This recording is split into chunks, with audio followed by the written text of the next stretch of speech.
شهيت ندير فطور مغربي وقلت نوض نصوب بالطبوط ديال الشعير. كيجي رائع كيف ما شفتوا، كيجي غزالي البنات، طريقه سهله كذلك بنين وصحي. نبداو على بركه الله. اول حاجه غادي نصوبوا هي البطبوط ديالنا. عندي هنا 200 غرام ديال الدقيق ديال الشعير مع 100 غرام ديال الدقيق الكامل مع 100 غرام ديال الفرينه الفورس الدقيق الابيض. الدقيق دائما نغربلوهم. الدقيق ديال الشعير راه كتكون فيه غير ديك النخاله الرقيقه ديالته. هنا عندي معلقه صغيره ديال الزعتر محكوك مع الملح الكافي، معلقه صغيره ديال الزبده كتكون درجه المطبخ. هنا عندي 8 غرام ديال خميره ديال الخبز، معلقه كبيره كتكون مسوحه، كنزيد عليها معلقه صغيره ديال العسل الحر اولا كاسين ديال اللي متوفر عندكم. غادي نضيف عليها شويه ديال الماء دافي ونخليها كتفاعل واحد شويه لان الجو باقي بارد.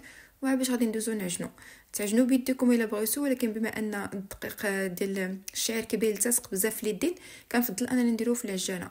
صافي هنا زدت شويه ديال الماء وكنعجن، يعني كنعجن وانا كنضيف الماء بلا ما كنتوقف، لان الدقيق ديال الشعير والدقيق الكامل كيبغيو الماء بزاف، ماشي بحال الفرص كيبغي يدليك اكثر ما كيبغي الماء. صافي هنا كنبقى نزيد بشويه بشويه وانا كنعجن بسرعه اللي كتكون عاليه حتى كنحصل لواحد العجينه اللي كتكون رطبه وفي نفس الوقت ما كتلتصقش، يعني شويه كتقبط لكم في يديكم ولكن ماشي لدرجه انها تكون كتلصق لكم بزاف. على هاد الشكل يا البنات. صافي هنايا مبقى لي غير غادي نزولها، غادي نردها ولا غنخليها في الاناء ديالها وغادي نغطيها بالبلاستيك غذائي وغادي نخليها تختمر الوقت الكافي. وقتاش المهم نتوما ردوا ليها البال الوقت اللي غتبان لكم ضعف الحجم ديالها. انا خليتها في الفران، كنت مطيبه فيه شي حاجه وكان دافي، خليتها مده 30 دقيقه تقريبا ولا 20 دقيقه. صافي غير كتضاعف الحجم ديالها على هذا الشكل هذا. كنخرجوها دائما هنا بالمساعده ديال شويه ديال الدقيق الكامل اولا ديال الشعير باش هكا ما تلصقلناش العجينه. كنحاولوا اننا نخرجوا اولا نخويو داك العجينه ديالتنا من الاناء، وهنا كنشكلوها على شكل انبوده. يعني انا غادي صافي غادي نحربلهم وغادي نقرصهم. انا كندير هاد الطريقه، يعني كنديرها شكل بوده ومن بعد كنجيب واحد القطعه ولا الموس ولا المهم اللي عندكم وتنقطع العبار يكونوا متساويين. دائما انا كنعبر باش كيجوني خبيزات مقادين. بطبيعه الحال البطبوط ديالكم ديروه صغير وديروه كبير اللي بغيتو. انا درت فيها 100 غرام في كل حبه وجاوتني الحجم ديالهم متوسط، يعني ما جاونيش كبار، هكا كيجيو ساهلين حتى في الماكله بلا ما يضيع علينا. صافي هنايا كنقطع، انا كنعبر ومن بعد هكا كنشكلهم بين يديا كرات يكونوا متساويين ومقادين. وصافي كنحطهم وغادي نغطيهم بواحد الزيف ضروري باش ما يتشمعوش لينا من الفوق. ودائما بالاستعانه ديال الدقيق ديال الشعير كنقرصوهم. انا كنقرصهم بهذه الطريقه البنات، من نهار جربتها ما بقيتش كنستغنى عليها بصراحه، كتعاون وكتسهل علينا الخدمه. وكذلك حتى بالنسبه للناس اللي هكا عندهم التهاب المفاصل ولا كيضروهم يديهم سهله بالنسبه لهم. المهم انا كنضغط غير بشويه كنلقاها تبسطات وكتعطيني عبر واحد. كيف ما شفتوا ما كتكونش رقيقه وما كتكونش غليظه لانه مازال كينتفخ لينا هكا باش يجينا خاوي وراه غادي يخمر المره الثانيه. صافي انا درتهم في واحد اللاطه ديال الفران، غطيتهم وخليتهم 15 دقيقه حتى ارتاحوا واختمروا واحد شويه.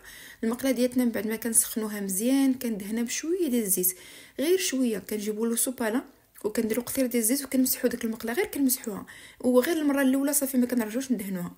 صافي كنحطوا الخبيزات ديالنا بحال دائما البطبوط ولا مسمن، غير كنحطوه كيتشمع كنقلبوه الجهه الثانيه، ما تنخليوش حتى كيتحمر باش هكا كينتفخ لينا وكتوصل له الحراره للداخل وكيطيب من الداخل. كل مره كنقلبوه وكنرجع نقلبهم، يعني كنبقى بحال هكا حتى كيبان لنا بداو كينتفخوا. بالكم بانهم بداو كيتحمروا وما انتفخوش كتضغطوا عليهم بشويه بالمعلقه ديالتكم ولا بلا سباتول مزيان في الوسط ديالهم، ورا الهواء كيرجع ليهم وكينتفخوا كيف ما غادي يبان لكم في لا فيديو. صافي انا غادي نمشي بهذه الطريقه هذه حتى غادي نكملها. بالنسبه لهاد الكميه ديال الدقيق خرجت لي تقريبا 9 الخبزات، المهم ما حسبتهمش ولكن راهم كانوا باينين في الفيديو، يعني داكشي اللي كنت غطيت هو اللي كانت عطاتني المهم كميه ديال النهار. وصافي صافي هنا من بعد ما كملتهم انا غادي نوريكم قبل ما غادي نكمل المائده ديالتي. انا غادي نصوب كيف ما قلت لكم فطور غادي يكون ان شاء الله مغربي 100%. لذلك غادي نحل معكم هادو وشوفوا الشكل ديالهم من الداخل كيفاش كيجيو خاويين البنات مفشفشين، كذلك كيجيو رائعين. صافي هنا بقى لي غادي نكمل الفطور ديالي. هنايا غادي نصوب البيض بالخليع بطبيعه الحال ضروري كنديروهم مره في السيمانه من تكونوا مجموعين سواء الحد اولا السبت. صافي درت شويه ديال الخليع ديالتي في المقيله خليته حتى تلقى ديك الزويته ديالته، درت عليه البيض غطيته من طاب زولته. المقيله الثانيه غادي نديرها بالطريقه اولا المقله الطنجاويه. كنديروا البيض ديالنا شويه ديال الزبده ودرت هنا البيض وملحته وديروا شويه البزار الا بغيتو، انا ما كنديروش. بعد ما كيطيب ليا البيض هنا زدت الفرماج المثلث وغادي نزيد عليه شويه ديال الكاشريت يكون محكوك اولا لدن مقطع هكا طريفات رقاقين. لكم الاختيار. زينت بشويه ديال الربيع والقزبر والمعدنوس هكا تيكونوا يابسين. درت زويتنات كحلين، كذلك الفرماج بالنسبه اللي غيبغي الفرماج. هنا عندي شويه ديال العسل الحر، كذلك املو. غادي ندير الزبده، المهم الزبده هذه زبده ديال الشلوح اللي كتكون منسمه بالزعتر، كتجي رائعه. البنات راه ديجا بارطاجيت معكم الوصفه ديالها.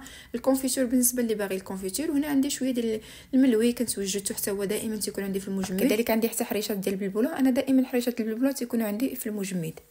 وهادو هما الخبيزات ديالنا، غادي نقدمهم بالطريقه التقليديه. كنقطعوهم على هذا الشكل هذا باش كيسهل علينا اننا فاش كنكونوا كناكلوا ولا كنفطروا نهزوا طريف كيف ما بغينا على العبار اللي حنا بغيناه، يعني بلا ما تضيع لنا الخبزه كامله. هنا غادي ندير واحد الشلاضه اللي كتكون هكا بالديسير بلي فخوي، درت الليمون مقطع، درت التفاح، وغادي ندير غير البنان. المهم هادشي اللي متوفر عندي واللي كياكلوا كذلك مالين الدار. صافي غادي نعصر عليهم شويه ديال الليمون مع شويه الحامض باش هكا ما يكحلش ليا، ودرت عليهم في الاخر رشيشه ديال القرفه مع رشيشه ديال السكر.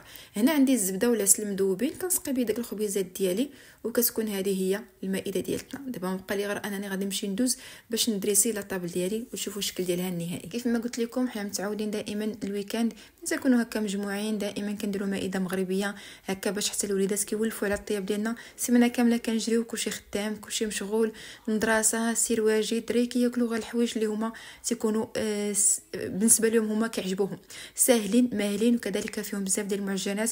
داكشي علاش كنعاودوهم على داكشي ديالنا اللي حنا كبرنا به، وكذلك تيكون صحي. كتكون هكا شويه المائده ثقيله كنديروا فيها فطور، بعض المرات كنديروا فيها حتى غدا ديالنا باش هكا كيبقى لنا النهار كنقدروا نخرجوا نتقداو فيه اولا نديروا شحال من حاجه وهكا ما كيجيناش جوع. كتكون هذه هي النهايه ديال المائده ديالنا مع براد ديال الاتاي. بطبيعه الحال ما كنساوش، وكنتمنى الفيديو ديالنا يكون عجبكم، ونتلاقاو ان شاء الله مع فيديو جديد. وما تنساوش انكم تجربوا الوصفات ديالي لانهم كلهم راكنين عندي في القناه.